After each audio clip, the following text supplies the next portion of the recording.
നമസ്കാരം. എൻ്റെ പേര് രാമചന്ദ്രൻ, ആലപ്പുഴക്കാരൻ തന്നെയാണ്. അപ്പോൾ നമുക്ക് ഇന്ന് നമ്മുടെ ഒരു GCD ചാനൽ നമ്മളിവിടെ തുടങ്ങിയിട്ടുണ്ട്. അതിനെക്കുറിച്ചും അവരുടെ ഒരു സംരംഭമായ GCD ഫൗണ്ടേഷനെ കുറിച്ചും ഇന്നൊരു ചർച്ചാ വിഷയമാണ്. അപ്പോൾ അതിനെക്കുറിച്ച് സാറുമായിട്ട് ചില കാര്യങ്ങളൊന്ന് ചർച്ച ചെയ്യുന്നതിന് വേണ്ടിയാണ് ഞാൻ ഇന്നിവിടെ സാറിൻ്റെ അടുക്കൽ എത്തിയിരിക്കുന്നത്.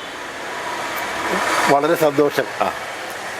GCD ന്യൂസ് ചാനലിനെ പറ്റിയും ഇപ്പോൾ സാറിന് നമ്മുടെ പ്രേക്ഷകരോട് പറയാനുള്ള ഒരു കാര്യം കൂടി ഒന്ന് സാറൊന്ന് പരിചയപ്പെടുത്തുക. അതായത് GCD ഫൗണ്ടേഷൻ്റെ ഒരു യൂണിറ്റാണ് GCD ചാനൽ എന്ന് പറയുന്നത്. ഈ GCD ഫൗണ്ടേഷൻ എന്ന് പറയുന്നത് ഇപ്പോൾ ആരംഭിച്ചിട്ട് ഒരു വർഷം ആകുന്നതേ ഉള്ളൂ.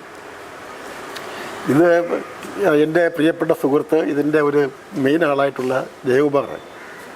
അദ്ദേഹം ഗൾഫിലെ ഒരു ജോലിയെല്ലാം എല്ലാം നിർത്തി നാട്ടിൽ വന്നതിന് ശേഷം എങ്ങനെ ഈ കേരളത്തെ ഒന്ന് നന്നാക്കിയെടുക്കാൻ പറ്റും ഇന്ന് അദ്ദേഹത്തിൻ്റെ ചിന്ത, പിന്നെ ഞങ്ങൾ തമ്മിലുള്ളതായിട്ടുള്ള ആശയവിനിമയം, ഇതിൻ്റെയൊക്കെ അടിസ്ഥാനത്തിലാണ് നമുക്ക് GCD പ്രോജക്റ്റ് എന്നുള്ള നിലയിൽ ഒരു GCD പ്രോജക്റ്റ് എന്നുള്ള നിലയിൽ ഒരെണ്ണം ഫൗണ്ടേഷൻ എന്നുള്ള നിലയിൽ ഒരെണ്ണം പ്ലാൻ ചെയ്തത്. അതിലെ 10 പ്രൊജക്റ്റാണ്. അതിലൊന്നാണ് ഈ ചാനൽ എന്ന് പറയുന്നത്. ഇത് ആലോചിക്കാൻ കാരണം ഞാൻ എന്നെപ്പറ്റി പരിചയപ്പെടുത്തിയില്ല. എൻ്റെ പേര് പ്രൊഫസർ AV താമരാശൻ, മുൻ MLA ആണ്. 5 പ്രാവശ്യം MLA ആയിരുന്നു. ഒരു 50 വർഷത്തോളം രാഷ്ട്രീയത്തിൽ സജീവമായി പ്രവർത്തിച്ച ഒരാളാണ്. ഇപ്പോൾ ഈ GCD ഏരിയയുടെ സംസ്ഥാന പ്രസിഡന്റ് ചെയർമാൻ കൂടിയാണ്. ഈ പ്രോജക്റ്റിൻ്റെ ചെയർമാൻ കൂടിയാണ്, GCDയുടെ ചെയർമാൻ കൂടിയാണ്. അപ്പോൾ എന്നെ ഇതുവരെയുള്ള എൻ്റെ ജീവിത അനുഭവത്തിൽ നിന്ന് എനിക്ക് കാണാൻ കഴിഞ്ഞത് കേരളം ആകെ തകർന്നുകൊണ്ടിരിക്കുക. ഒരു ഭാവിയും ഈ കേരളത്തിന് കാണുന്നില്ല. കേരളത്തിലെ ഒരു മുന്നണിക്കും ഒരു രാഷ്ട്രീയ പാർട്ടിക്കും കേരളത്തെ രക്ഷിക്കാനാവാത്ത തരത്തിൽ വലിയ അപകടകരമായ നിലയിലേക്ക് ഈ നാട് എത്തി നിൽക്കും. അപ്പം അങ്ങനെയുള്ള ഈ സന്ദർഭത്തിൽ നമുക്ക് എങ്ങനെ ഈ കേരളത്തെ ഒന്ന് രക്ഷിക്കാൻ പറ്റും എന്നുള്ള ആലോചനയാണ് കുറേ നാളുകളായിട്ട് എൻ്റെ മനസ്സിലുണ്ടായിക്കൊണ്ടിരിക്കുന്നത്. ഇന്നിവിടെ നമ്മുടെ നാട്ടിലത്തെ വരുന്ന തലമുറയ്ക്കാണെങ്കിൽ ഇവിടെ ഒരു തൊഴിലവസരവും ഇല്ല, ഒരു സ്ഥാപനവും ഇവിടെ വരുന്നില്ല. പിന്നെ എല്ലാവരും ഇപ്പോൾ ചിന്തിക്കുന്നതെന്ന് പറഞ്ഞാൽ എങ്ങനെയെങ്കിലും വിറ്റ് വല്ല യൂറോപ്യൻ കൺട്രീസിലേക്ക് പോകാനാണ് ആഗ്രഹിക്കുന്നത്. അങ്ങനെ ഒരു പ്രവണത കണ്ടുവരും.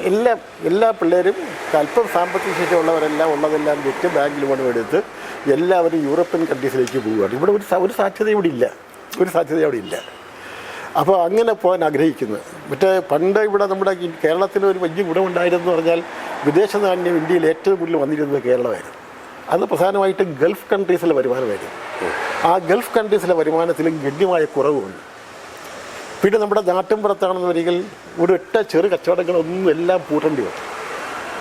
ഇവിടെ ആർക്കും തൊഴിലില്ല. ഇപ്പോൾ കർഷക തൊഴിലാളിക്ക് പണിയില്ല, ഒരാൾക്കും പണിയില്ല. ഇവിടെ സാധാരണഗതിയിൽ ഇപ്പോൾ 1000 രൂപ 1500 രൂപ വരെയൊക്കെയാണ് ഡെയിലി വേജസ്. ഇന്ന് അത് മുഴുവൻ ചെയ്യുന്നത് 10-25 ലക്ഷം രൂപ എന്ന് പറയുന്ന അന്യസംസ്ഥാന തൊഴിലാളികളാണ്. അവർക്ക് ഈ 1000 1500 രൂപ കിട്ടിയാൽ 50 രൂപ പോലും നാട്ടിൽ ചിലവാക്കത്തില്ല. അവരെല്ലാം അവരുടെ നാട്ടിലേക്ക് അയക്കുകയെ അവർക്ക് വെറും ഗോതമ്പും അല്പം റൊട്ടിയും ഇത് മാത്രം വെള്ളവും മതി, വേറെ എന്തിനും വാങ്ങിക്കട്ടെ. പിന്നെ മൊബൈൽ വാങ്ങിക്കാനായിട്ടുള്ള അതെല്ലാം വേറെ ഒരു ചിലവ് അവർക്കില്ല. അപ്പോൾ ഈ ഉള്ള വരുമാനം ഉള്ള ചെറിയ ജനങ്ങളുടെ ഇപ്പോൾ 1000 രൂപ ഒരു കർഷക തൊഴിലാളി കിട്ടിയാൽ ആ 1000 രൂപയും മാർക്കറ്റിൽ വരുമായിരുന്നു. അത് നിന്നോടുകൂടി ചെറിയ കച്ചവടങ്ങളെല്ലാം അടച്ചു പൂട്ടേണ്ടി വരും. ഇപ്പോൾ പിന്നെ പ്രവർത്തിക്കുന്നത് ആളുകൾ മാത്രമാണ്. അപ്പോൾ ഒരാൾക്കും ഒരു പണിയില്ല, ഒരാൾക്കും തൊഴിലില്ലാത്തൊരവസ്ഥ, ഒരു ഭാവിയില്ലാത്തൊരവസ്ഥാ വിശേഷം. ഗവൺമെൻറ്റാണെന്ന് വരികിൽ ഗവൺമെൻറ്റിൻ്റെ ഈ പ്രവർത്തനങ്ങളുടെ ഫലമായിട്ട് കൂടിയാണ് ഇത്രയും വലിയ കടുത്ത സാമ്പത്തിക തകർച്ചയിലേക്ക് നാട് എത്തിച്ചേർന്നത്. ഇപ്പോൾ ശമ്പളം കൊടുക്കാനും പെൻഷൻ കൊടുക്കാൻ പോലും സംസ്ഥാനത്തിൻ്റെ വരുമാനം മതിയാവുന്നില്ല. കടം വാങ്ങി കൂട്ടി ഇപ്പോൾ കടം വാങ്ങിക്കാൻ പോലും പറ്റാത്ത നിലയിലേക്ക് സംസ്ഥാനം കുത്തിയിരിക്കുന്നു. 2016 1,59,00,000 കോടിയായിരുന്ന കടം ഇന്ന് 5 ലക്ഷത്തിൽ പരം കോടിയായി മാറി. ഈ 8 വർഷം കൊണ്ട് 5 ലക്ഷത്തിൽ പരം കോടിയായി മാറി. അതിൻ്റെ പലിശ കൊടുക്കണം. പിന്നെ ഈ ശമ്പളവും പെൻഷനും പോലും കൊടുക്കാൻ പറ്റാതെ അതുപോലും മുടങ്ങുന്ന ഒരവസ്ഥയിലേക്ക് കേരളം മാറി. ആർക്കും ഒന്നും ചെയ്യാനാവാത്തതല്ല. അപ്പോൾ അതിനുള്ള വരുമാനങ്ങളില്ലെന്നാണ് സാർ പറയുന്നത്. അതിനുള്ള വരുമാനം ഉണ്ടാക്കാൻ മാർഗ്ഗം കൂടി ഇല്ല. ഇവിടെ ഒരു വരുമാനം ഉണ്ടാക്കാൻ മാർഗ്ഗമില്ല. പിന്നെ ഈ അതായത് രാജ്യത്തെ സ്നേഹിക്കുന്ന എൻ്റെ അനുഭവത്തിൽ, ഇത്രയും കാലത്തെ അനുഭവത്തിൽ നാടിനോടും ജനങ്ങളോടും ഉത്തരവാദിത്തമുള്ള പ്രതിബദ്ധതയുള്ള 1% ആൾക്കാർ പോലും എനിക്ക് കാണാൻ കഴിഞ്ഞിട്ടില്ല. ഇവിടെ ആരും ഉദ്യോഗസ്ഥന്മാർ പണിയെടുക്കത്തില്ല, തൊഴിലാളി പണിയെടുക്കത്തില്ല. രാഷ്ട്രീയ ഭരണാധികാരികളാണെങ്കിൽ അവർക്ക് എങ്ങനെയും എന്തെല്ലാം കട്ടുപിടിച്ച് എങ്ങനെ വാരിക്കൂട്ടാമെന്ന് മാത്രം ചിന്തിക്കുന്ന ഭരണാധികാരി. ആ ഒരവസ്ഥയിലേക്ക് ഇത് കേരളം വാങ്ങി. ഞാനിത് കാണുന്നത് എൻ്റെ അനുഭവത്തിൽ ഞാൻ കണ്ടത് ചൈനയുടെ അവസ്ഥ ഇതിനേക്കാളും ദയനീയമായിരുന്നു. 2000-ൻ്റെ അവസാന ഘട്ടത്തിലേക്ക് 2.5 കോടി ജനങ്ങൾ പട്ടിണി കിടന്നും ഒരു വർഷം ഭരിച്ച രാജ്യമാണ് ചൈന. ഇപ്പോൾ 2010 കൂടിയാണ് അവർ ആ ഒരു പോളിസിയിലൊരു മാറ്റം ഉണ്ടാക്കുന്നതിനെക്കുറിച്ച് ആലോചിച്ചത് ഗൗരവമായിട്ട്. അവർക്കവിടെ ഒരു പണിയില്ല. ഏറ്റവും കൂടുതൽ ജനസംഖ്യയുള്ള രാജ്യമായിരുന്നു ചൈന. അത് ഞാൻ നേരിട്ട് ബോധ്യപ്പെട്ടത് എനിക്ക് കഴിഞ്ഞത് 1990 ചൈനയിൽ വെച്ചിട്ട് ഒരു ഇൻ്റർനാഷണൽ കോൺഫറൻസ് വിളിച്ചു. അതൊരു ഏഷ്യൻ ട്രേഡ് യൂണിയൻ കോൺഫറൻസ് എന്നുള്ള പേരിലായിരുന്നു. ഏഷ്യൻ രാജ്യങ്ങളിലെ ട്രേഡ് യൂണിയൻ നേതാക്കന്മാരുടെ ഒരു കോൺഫറൻസ്. ഇന്ത്യയിൽ നിന്ന് 11 പേർ പങ്കെടുത്തു. അതിൽ കേരളത്തിൽ നിന്ന് ഞാൻ മാത്രമേ ഉണ്ടായിരുന്നുള്ളൂ. ഞങ്ങൾ പിന്നെ പ്രധാന trade union CITUവിൻ്റെ 2, INTUC 2, HMS 2, BMS 2, UTC ഒരാൾ, പിന്നെ 11 പേര് അവിടെ പങ്കെടുത്തു. ഞങ്ങളവിടെ 1990 അവിടെ ചെല്ലുന്നത്. 91 പുത്തൻ സാമ്പത്തിക നയം വരുന്നത്. അവിടെ ചെന്ന സമയത്ത് ഒരു കാറ് കണ്ടില്ല. ഞാൻ ഒരു കാറില്ല റോഡിൽ, എല്ലാവരും സൈക്കിളിലാണ്. അപ്പോൾ ഈ സൈക്കിൾ നോക്കിയപ്പോൾ മലവെള്ള പാച്ചിൽ പോലെ സൈക്കിൾ വരികയല്ല, അല്ലാതെ ഒറ്റ കാറില്ല. ഞാൻ 4-5 മണിക്കൂർ ഇരിക്കുമ്പോൾ അവസാനം ഔപചാരികമായ ഒരു കാറ് വരും, റെയറായിട്ട്. അപ്പോൾ ഞാൻ ആലോചിച്ചു, എനിക്ക് 74 മുതൽ കാറുണ്ട്, 74 മുതൽ എനിക്കൊരു കാറുണ്ട്. ചൈനയിൽ ഒരു കാറ് കാണുന്നില്ല. അപ്പോൾ ഞങ്ങൾ ഈ കോൺഫറൻസിൻ്റെ ഭാഗമായിട്ട് ഞങ്ങൾ ചില ഫാക്ടറി സന്ദർശിക്കാൻ പോയി. ഫാക്ടറി സന്ദർശിക്കാൻ പോയിട്ട് അവിടെ ഒറ്റ തൊഴിലാളികൾ ഞങ്ങളോട് മിണ്ടുന്നില്ല. അവരെല്ലാം പണിയെടുക്കുക, മെഷീൻ കണക്ക് പണിയെടുക്കുക.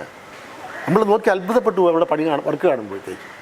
അപ്പോൾ ഞാൻ കൊടുത്തത് MD കാണും. നമ്മുടെ നാട്ടിലാണെങ്കിൽ MD പാൻറ്റും കോട്ടൊക്കെ ഇട്ട് നല്ല സൂക്കേസ് ഇട്ടിരിക്കുകയാണെന്ന് വിചാരിച്ച് MDയും ഈ തൊഴിലാളിയുടെ വേഷം ഇട്ടുകൊണ്ട് അവരെപ്പോലെ പണിയെടുക്കുക. ഒരു 10 മണി കഴിയുമ്പോൾ 10 മിനിറ്റ് അവർക്ക് റെസ്റ്റ് ഉണ്ട്. ആ സമയത്തിന് ബെല്ലടിക്കും. ആ സമയത്ത് ഇവർ അത് നിർത്തിയിട്ട് വന്ന് ഇച്ചിരി ആഹാരം എടുത്ത് കഴിക്കും, കൊണ്ടുവന്നിട്ടുള്ള ടിഫിൻ ഇത് കഴിക്കും. ആ കൂട്ടത്തിലാണ് ഞങ്ങളോട് ഇൻട്രാക്ട് ചെയ്യുന്നത്. അവരെ പഠിപ്പിച്ചിരിക്കുന്നത് നിങ്ങൾ പണിയെടുക്കേണ്ടത് രാജ്യത്തിന് വേണ്ടിയെന്നാണ്. നിങ്ങൾക്ക് എത്ര കണ്ട് ഉൽപ്പാദനം വർദ്ധിപ്പിക്കാൻ പറ്റുമോ അത്രയും കണ്ട് ഉൽപ്പാദനം വർദ്ധിപ്പിക്കണം, അല്ലാതെ ശമ്പളത്തിനും കൂലിക്കും വേണ്ടിയിട്ടല്ല. ഞാൻ അത്ഭുതപ്പെട്ടു പോയി അവരുടെ ആ രാജ്യസ്നേഹം കണ്ടപ്പോൾ. രാജ്യത്തിന് വേണ്ടി പണിയെടുക്കുന്നു. ഞാൻ അത് കഴിഞ്ഞതിന് ശേഷം ഞാനൊരു അധ്യാപകൻ എന്നുള്ള നിലയിൽ സ്കൂളുകളിൽ എന്താണ് നടക്കുന്നത് അറിയാനായിട്ട് പോയി. അവിടെയുള്ള ചൈനീസ് ആളെ വിളിച്ചിട്ട് എനിക്ക് സ്കൂളിൽ നിന്ന് പോകണമെന്ന് പറഞ്ഞു. അവരെന്നെ കൊണ്ടുപോയി. അവിടെ ചെന്നപ്പോൾ അവിടെ ഈ 3ാം ക്ലാസ് മുതലുള്ള കുട്ടികളെല്ലാം ഗവൺമെൻറ്റായില്ല ചിലവ്. അവിടെ ചെന്നപ്പോൾ എനിക്ക് കാണാൻ കഴിഞ്ഞത് ഓരോ കുട്ടിയുടെയും അവരുടെ എന്താണ് വാസന, അഭിരുചി എന്താണ്, ആ അഭിരുചി അനുസരിച്ച് അതിന് അവർക്ക് അറ്റം വരെ പോകാം, പഠിക്കാം. അത് ശരി. അല്ലാതെ ചുമ്മാ നീ ഡോക്ടർ ആവണം, എഞ്ചിനീയർ ആവണം ഒന്നും അടിച്ചേൽപ്പിക്കുകയല്ല. ആ ഓരോ കുട്ടിയുടെയും ടാലൻറ്റ് അത് കണ്ടുപിടിക്കാനുള്ള സംവിധാനങ്ങളൊക്കെ ഉണ്ട് അവർക്ക്. അത് കണ്ടുപിടിച്ചിട്ട് അവൻ എന്തിനാണ് വാസന അതിൽ അങ്ങേയറ്റം പോകും. അവർ പഠിപ്പിക്കുന്നത് നീ പഠിച്ച് മിടുക്കനായി എന്ത് സംഭാവന എൻ്റെ രാജ്യത്തിന് ചെയ്യാൻ പറ്റും, അല്ലാതെ ശമ്പളത്തിനും കൂലിക്ക് വേണ്ടിയിട്ടല്ല. ഞാൻ അപ്സെറ്റായി ഇത് കണ്ട അത്ഭുതപ്പെട്ടു പോയി.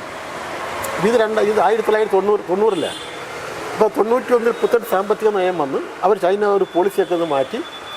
ഞാൻ ആ സമയത്ത് തന്നെ ആണ് ഈ IT ഇൻഡസ്ട്രിയുടെ ആരംഭമാണ് 91 കൂടി. അപ്പം ഞാൻ ആ ഹരിപ്പാട് MLA കൂടിയാണ്. അപ്പോൾ എനിക്ക് ആഗ്രഹം ഉണ്ടായ ഹരിപ്പാട് മണ്ഡലത്തിൽ ഒരു IT കമ്പനി തുടങ്ങണം. നമ്മുടെ അന്നേരം ഭരണഘടന ഏത് ഭരണമാണ് ഇവിടെ അപ്പം നടക്കുന്നത്? ഇവിടെ നിന്ന് പിന്നെ 91 87 91 പറയുമ്പോഴത്തേക്ക് LDF. അപ്പോൾ അന്ന് KP ഉണ്ണികൃഷ്ണൻ കേന്ദ്രമന്ത്രിയാണ്, അദ്ദേഹം ഇലക്ട്രോണിക്സിൻ്റെ മന്ത്രിയാണ്.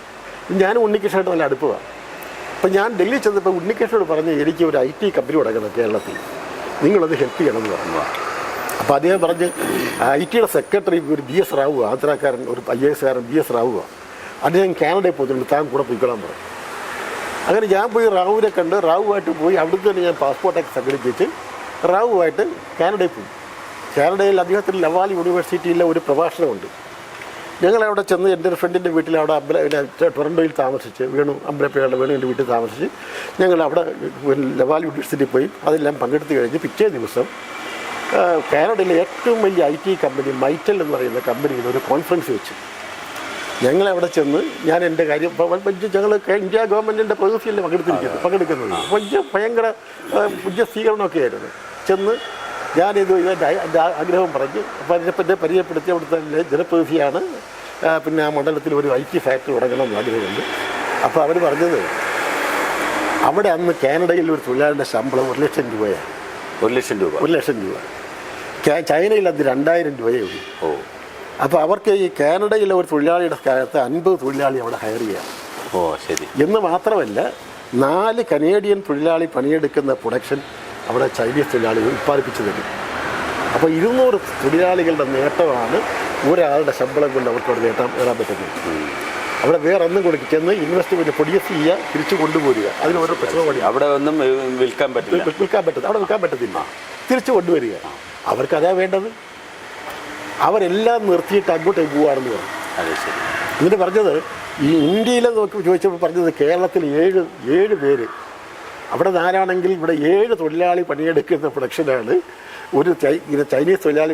7 തൊഴിലാളി പണിയെടുക്കുന്ന പ്രൊഡക്ഷൻ ഒരു ചൈനീസ് തൊഴിലാളി തരും. ഇവിടെ ആരും പണിയെടുക്കത്തില്ലെന്നുള്ളതാണ്. അല്ല, മുൻകാലങ്ങളിൽ പിന്നെയും കുറച്ചുകൂടെ ഇപ്പോൾ അന്നത്തെ ഇവിടെ കണക്കില്ലാണ് 7 തൊഴിലാളി. അവിടെ അവർ മിഷൻ കണക്ക് പണിയെടുക്കുകയാണ്. ഇവിടെ അങ്ങനെ പണിയെടുക്കത്തില്ല. ഇവിടെ അങ്ങോട്ട് പോയി ചായ കുടിച്ച് അങ്ങോട്ട് സംസാരിച്ച് അങ്ങനെയൊക്കെയാണ്. ആർക്കാണ് രാജ്യസ്നേഹമുള്ളത്? അപ്പോൾ അങ്ങനെ അവർ എല്ലാം എന്താ ആ പട്ടിണി രാജ്യമായ ചൈന 90 നിങ്ങളെ ഗൂഗിളിൽ നോക്കി അറിയാൻ പറ്റും. 90-ൽ ചൈനയുടെ പിന്നെ പെർ ക്യാപിറ്റ ഇൻകം ഇന്ത്യയിലേക്കാളും വളരെ ദരിദ്രമായിരുന്നു. ഇന്ന് അമേരിക്കയുടെ തൊട്ടടുത്ത് നിൽക്കുക പെർ ക്യാപിറ്റ ഇൻകത്തിൽ നിൽക്കുക. ഇന്ത്യയുടെ ഒരുപാട് ഉയരത്തില്ല.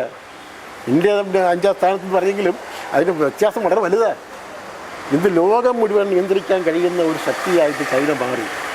എന്താ അവിടുത്തെ രാജ്യത്ത് ജനങ്ങളുടെ രാജ്യസ്നേഹം. ആ ഒറ്റ കാര്യമാണ്. ഇവിടെ ആണെങ്കിൽ കേരളത്തിലാണെങ്കിൽ അത് 1% പോലും ഞാൻ കാണുന്നില്ല. തൊഴിലാളികളില്ല, ഉദ്യോഗസ്ഥന്മാരിലില്ല, രാഷ്ട്രീയക്കാരിലില്ല, മന്ത്രി ഭരണാധികാരികൾക്കില്ല, ആർക്കുമില്ല. എങ്കിലും നാട് രക്ഷപ്പെടും. അപ്പോൾ അങ്ങനെ ഈ നാട് പിന്നെ കൊച്ചൂടി മുടിയുന്നത് കണ്ടിട്ടാണ് ഞാൻ ജയകുമാറായിട്ട് നമുക്ക് ആലോചിച്ച് നമുക്ക് എന്തെങ്കിലുമൊക്കെ എങ്ങനെ ഈ കേരളത്തെ രക്ഷിക്കാൻ പറ്റും നിങ്ങൾ ആലോചിക്കണമെന്ന് പറഞ്ഞു. അങ്ങനെയാണ് ഗ്ലോബൽ കമ്മ്യൂണിറ്റി ഡെവലപ്മെൻറ്റ് ഈ ക്രിപ്റ്റോ കറൻസി എന്ന ആശയം വരുന്നത്. ക്രിപ്റ്റോ കറൻസി എന്ന് പറയുന്നത് അത് 2009 ചൈനയിൽ പിന്നെ ജപ്പാനിലാണ് ആദ്യമായിട്ട് ആരംഭിക്കുന്നത്. സാന്റോഷി നക്കാമോട്ടോ എന്ന് പറയുന്ന ഒരു ജപ്പാൻകാരനാണ് ഇതിൻ്റെ പിതാവ് അറിയപ്പെടുന്നത്. ഇപ്പോൾ 20,000 ക്രിപ്റ്റോ കറൻസികളുണ്ട്. അതിലേറ്റവും പ്രധാനമായിട്ടുള്ള 10 എണ്ണമാണ്. അതിന് ബിറ്റ്കോയിൻ്റെ ഈ വില, ഇന്നത്തെ വില എന്ന് പറയുന്നത് 82 ലക്ഷത്തിന് മുകളിലാണ് ഇന്ത്യൻ റുപ്പീസ്. ഇന്നത്തെ ഒരു കോയിൻ്റെ വില 82 ലക്ഷത്തിന് മുകളിലാണ്. ടോപ്പായിട്ട് നിൽക്കുന്ന ക്രിപ്റ്റോ കറൻസി 82 ലക്ഷത്തിന് മുകളിലാണ്. അപ്പോൾ അതിന് ഇപ്പോൾ മിക്കവാറും രാജ്യങ്ങളൊക്കെ, ലോകത്തുള്ള രാജ്യങ്ങളൊക്കെ അതിനെ അംഗീകരിച്ച് വരികയാണ്. ഇന്ത്യയും അംഗീകരിച്ചിട്ടുണ്ട്. അപ്പോൾ ആ നിലയ്ക്ക് ലോകത്തിൽ ആദ്യമായിട്ടാണ് ആ ക്രിപ്റ്റോ കറൻസിയുമായി ബന്ധപ്പെടുത്തി 10 ഫിസിക്കൽ പ്രോജക്റ്റ് നടത്തുന്ന ഒരു പ്രൊജക്റ്റാണ് ജയകുമാർ ഇതിനെക്കുറിച്ച് വലിയ ഗവേഷണം നടത്തി ഇത് കൊണ്ടുവന്നിരിക്കുന്നത്. ഗ്ലോബൽ കമ്മ്യൂണിറ്റി ഡെവലപ്മെൻറ്റ് ഫൗണ്ടേഷൻ എന്നുള്ള നിലയിൽ ഈ 10 ഫിസിക്കൽ പ്രോജക്റ്റ് അത് പ്രധാനമായും കേരളത്തെയും അതുപോലെ തന്നെ ഗ്ലോബലായി ലോകമെമ്പാടുമുള്ള ആളുകളെ എങ്ങനെ സഹായിക്കാൻ പറ്റും. നമുക്ക് മെയിനായിട്ട് കേരളത്തെ ലക്ഷ്യം വിട്ടുകൊണ്ടാണ് തുടങ്ങിയത്. ഇന്ത്യയിൽ മൊത്തം മൊത്തമായിട്ട് തുടങ്ങിയത്. അപ്പോൾ അങ്ങനെ തുടങ്ങുമ്പോഴത്തേക്ക് നമുക്ക് പിന്നെ വളരെ എങ്ങനെ ഈ നാട്ടിലെ ജനങ്ങളെ ഒന്ന് ഉയർത്തിക്കൊണ്ട് വേറെ ആർക്കും ചെയ്യാൻ പറ്റാത്ത ഒരു കാര്യമാണ് ഈ GCDA എന്ന് പറയുന്ന പ്രോജക്റ്റ്. അതായത് ഒരു രാഷ്ട്രീയ പാർട്ടിക്കും ഒരു ഗവൺമെൻറ്റിനും ആർക്കും ചെയ്യാൻ പറ്റാത്ത ഒരു കാര്യമാണ് ഈ GCDA പ്രോജക്റ്റിലൂടെ ഇപ്പോൾ വിഭാവനം ചെയ്തിരിക്കുന്നത്. അതിൻ്റെ ചെയർമാൻ എന്നുള്ള നിലയിൽ, സംസ്ഥാന ചെയർമാൻ എന്ന നിലയിൽ പ്രവർത്തിക്കുന്നതിലും എനിക്ക് വളരെ അഭിമാനം ഞാൻ അതിന് അഭിമാനം കാണുന്നത്. അതിനുള്ള ഫണ്ടുകളും കാര്യങ്ങളും ഒക്കെ നമ്മൾ എങ്ങനെയാണ് കളക്ട് ചെയ്യുന്നത്? അല്ല, ഫണ്ട് നമുക്ക് അതിലെ മെമ്പർമാരെ ഇത് ചേർത്താൽ മതിയല്ലോ. ആ ഫണ്ടുണ്ട്. പിന്നെ നമുക്ക് വേറെ ബാങ്ക് പല ലോണുകൾ എടുക്കുകയൊക്കെ ചെയ്യാൻ പറ്റും. ഇപ്പോൾ ഞാൻ മനസ്സിലാക്കുന്നത് നമ്മുടെ കേരളത്തിലുള്ള മുഴുവൻ കുടുംബങ്ങളെയും ഇതിൽ മെമ്പർമാരാക്കി കൊണ്ടുവരും. അതായത് ഏറ്റവും മിനിമം $20 മുടക്കിയാൽ $20, അതായത് 1743 രൂപയാണ്. 1730 രൂപ. 1730 രൂപ മുടക്കിയാൽ ഏത് പാവപ്പെട്ട കുടുംബനും അവരുടെ ഒരു വലിയ ലൈഫ് ലോങ് ഇൻവെസ്റ്റ്മെൻ്റ് ആയിട്ട് കണ്ടുകൊണ്ട് അവരുടെ ഭാവിയെ ഇവിടുത്തെ തലമുറയുടെ ഭാവിയെ ഓർത്തിട്ട്, മക്കളുടെയും വരും തലമുറയുടെ ഭാവിയെ ഓർത്തിട്ട് ഓരോ കുടുംബങ്ങളെയും മിനിമം $1730 കൊടുത്ത് $20 ഒരു ക്രിപ്റ്റോ ഒരു കറൻസി ഉടമകളായി ടോക്കൺ എടുക്കാനായിട്ട് ഇവർ തയ്യാറാവണം. ഒരു 5 കൊല്ലം കൊണ്ട് അതിൻ്റെ വാല്യൂ ലക്ഷങ്ങളും കോടികളുമായി മാറും, ഒരു സംശയമില്ല. ഈ 10ഓളം പ്രോജക്റ്റുകളിലുള്ള പ്രോജക്റ്റുകൾ ഇപ്പം തന്നെ ഞാൻ ഉദ്ദേശിക്കുന്നതിൽ ഏറ്റവും പ്രധാനം കൊടുത്തിരിക്കുന്നത് ഈ GCD മാർട്ടാണ്. അതായത് ഓൺലൈൻ ബിസിനസ്. ഇന്നിപ്പോൾ ഓൺലൈൻ ബിസിനസ് നമ്മൾ കണ്ടുകൊണ്ടിരിക്കുന്നത് ഓൺലൈൻ ബിസിനസ്സാണ്. ഇപ്പം കേരളത്തിലെ ജനങ്ങൾ പ്രത്യേകിച്ച് എല്ലാം ഒരു ഡിജിറ്റലിൽ മുമ്പിൽ നിൽക്കുന്നതുകൊണ്ട് ഇവിടെ എല്ലാവരും ഇപ്പോൾ ഓൺലൈൻ, കാരണം സാധാരണ ചെറിയ കച്ചവടങ്ങളെല്ലാം പൂട്ടിപ്പോയി. പിന്നെ വലിയ മാളുകളാണ്, അവിടെ പോകാൻ പറ്റാത്ത ആൾക്കാരെല്ലാം ഓൺലൈനിലൂടെ ഇപ്പോൾ ചെയ്യാൻ, എല്ലാം ഫോണിലൂടെ ചെയ്യാമല്ലോ, എല്ലാം പെട്ടെന്ന് ചെയ്യാൻ പറ്റും. അപ്പൊ അത് നമ്മുടെ ഈ കൊറോണയൊക്കെ വന്നതിന് ശേഷം കോവിഡൊക്കെ വന്നുകൊണ്ട് ഇറങ്ങാൻ പറ്റാത്ത അവസ്ഥ വന്നപ്പോൾ കൂടുതൽ സാധ്യതകൾ കൂടി. ഇതിപ്പോ ഈ ഓൺലൈൻ ബിസിനസ്സിൽ ഏറ്റവും നമ്പറായിട്ട് നിൽക്കുന്നത് ഒന്ന് ഈ റിലയൻസ്. അവരുടെ ഒരു വർഷത്തെ ടേൺ ഓവർ 2024 ടേൺ ഓവർ എന്ന് പറയുന്നത് 29,700 കോടിയാണ്. ഈ ലോകത്തിലെ നമ്പർ 1 ഇപ്പം അവരാണ്, 29,700 കോടി. ആമസോണിൻ്റെ പറയുന്നത് 25,400 കോടിയാണ്. അതെയോ? നമ്മളൊക്കെ ഇപ്പൊ കേട്ടിരിക്കുന്ന ആമസോൺ, ഫ്ലിപ്കാർട്ട്. ആമസോൺ 25,400 കോടിയേ ഉള്ളൂ. ഫ്ലിപ്കാർട്ടിന് 17,907 കോടിയേ ഉള്ളൂ. ഇന്ത്യ മാർട്ടിന് അത് 2,413 കോടിയാണ് ഉള്ളത്. അപ്പം നമ്മൾ ഈ കേരളത്തിലുള്ള മുഴുവൻ ജനങ്ങളും വിചാരിച്ചാൽ നമുക്ക് ഒരു 10,000 കോടിയുടെ ബിസിനസ് അതിൽ നിന്ന് നടത്താൻ പറ്റും. ആ കിട്ടുന്ന ലാഭത്തിൻ്റെ ഒരു 1% ഈ $20 മുടക്കി എടുക്കുന്ന ആളിന് കിട്ടും. ഇനി അല്പം പണമുള്ളവരാണെന്നുണ്ടെങ്കിൽ അവർക്ക് വേണമെങ്കിൽ പിന്നെ അതിൻ്റെ $20 പകരം അല്പം കൂടിയത് എടുക്കാൻ പറ്റും. $100 $8,544 മുടക്കാൻ പറ്റുന്നുണ്ടെങ്കിൽ 100 2% ലാഭം. 2% ലാഭം. ഇനി $500 എടുക്കുകയാണെങ്കിൽ $43,000 വരും. അന്നേരം 3%. $3,000 എടുക്കുകയാണെങ്കിൽ അത് പിന്നെ $1,000 എടുക്കുകയാണെങ്കിൽ 4%, $3,000 എടുക്കുകയാണെങ്കിൽ 5% ലാഭത്തിൻ്റെ. അപ്പോൾ അത് അവർക്ക് ജീവിതകാലം മുഴുവൻ തലമുറകളായിട്ട് അത് നിലനിൽക്കുന്ന ഒന്നായിട്ട് മാറും. ഇത് ഒരൊറ്റ പ്രൊജക്റ്റ് ഞാൻ പറഞ്ഞുള്ളൂ. അപ്പം ഞാൻ ചോദിക്കുന്നത് ഇപ്പോൾ ഈ മാർട്ട് വരുമ്പോഴേ സാർ പറഞ്ഞല്ലോ ചെറുകിട കച്ചവടക്കാർക്കും അങ്ങനെയുള്ള അവരെ കൂടെ നമ്മൾ ചേർക്കുന്നത്. അതാണ്